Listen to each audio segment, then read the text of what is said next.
and welcome to EULAR TV here in the EULAR Village at EULAR 2022 in Copenhagen. My name is Mrinalini Day. I'm an academic rheumatology trainee from Liverpool in the UK. Today I am delighted to be joined by Dr. Jean Liew, who's going to be telling us more about her oral abstract in the spondyloarthritis session.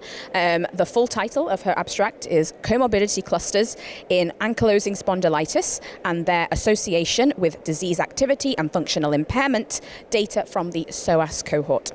Thank you very much, Dr. Liew, for joining us today on EULAR TV. Perhaps just to start with, can you give us a little introduction to yourself and your work, and then we can talk about your abstract. All right, thank you for having me here in the treehouse overlooking EULAR. So I'm Jean Liew. I am an assistant professor of medicine in the section of rheumatology at Boston University School of Medicine in Boston, and I do a lot of clinical epi work in a variety of areas now, including spondyloarthritis, OA, and the intersection of COVID and rheumatology. Great.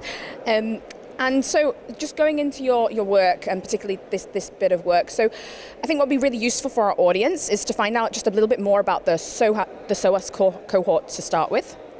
Tell us more about that. Okay, so this is a prospective AS cohort that was started in the early 2000s, and it is based on 5 sites, 4 of them in the US and 1 in Australia. And the 4 in the US were the NIH, UT Houston, and then 2 in California, UCSF and Cedars-Sinai.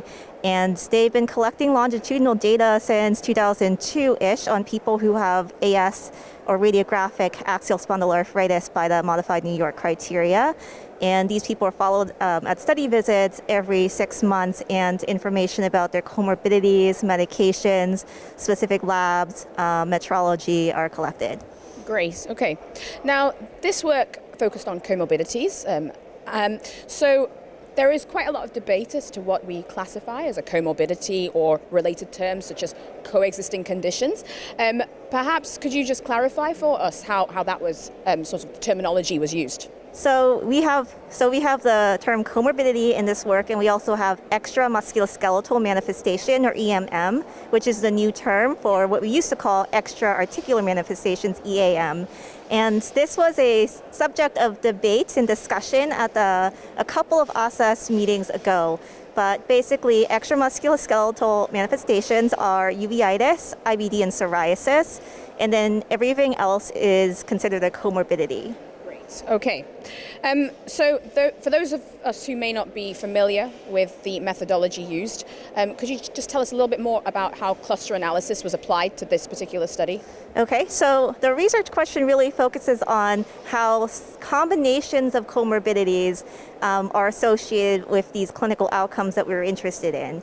So the cluster analysis basically looks at all of these baseline comorbidities, which are basically coded yes-no dichotomously, and then the analysis selects comorbidities into clusters, and then you determine a priori, and also based on visual inspection of a scree plot, to determine how many number of clusters. And K is the number of clusters that you end up with. And then based on the characteristics of each cluster, then you apply a clinically relevant name to them. Fine, great. So could you maybe just tell us the key findings from your study? Yeah, so we identified 5 distinct comorbidity clusters, and they were depression, hypertension, uveitis, miscellaneous comorbidities, and then the referent category was this cluster that had no comorbidities. Okay. And basically, for the outcomes of disease activity and functional status, we found that the depression cluster in particular was associated with worse disease activity, worse functional status compared to the cluster with no comorbidities. And then to a lesser extent, we saw the same kind of association between the hypertension cluster in these outcomes. This is certainly something that seems to be coming out more and more from work in inflammatory arthritis when we do cluster analyses, that the mental health comorbidities are really taking sort of a forefront and really having an impact on disease outcomes. So it seems to be sort of an emerging theme from recent research in the area. What would you say are the implications, just following on from that actually, for clinical practice based on this? Yeah, I mean, I think first we can also apply this kind of analysis, these the comorbidity clusters as exposures to further outcomes of interest. So that's further research. But clinically, I think it'll be important to think about these collections of comorbidities, these clusters, as maybe subgroups of interest if you want to be a splitter rather than a lumper, and think about people who have this cluster of comorbidities like hypertension, cardiovascular disease. How are their outcomes? How are their treatment responses? How are they going to be different compared to someone who only has AS and no other comorbidities? Fine. Okay. Would you say there were any limitations to the study that was done here? Yeah, the major one that we cannot overcome has to do with the manner of data collection. So there's a lot of missingness for psoriasis and for BMI, which we're using as a proxy for overweight or obese status.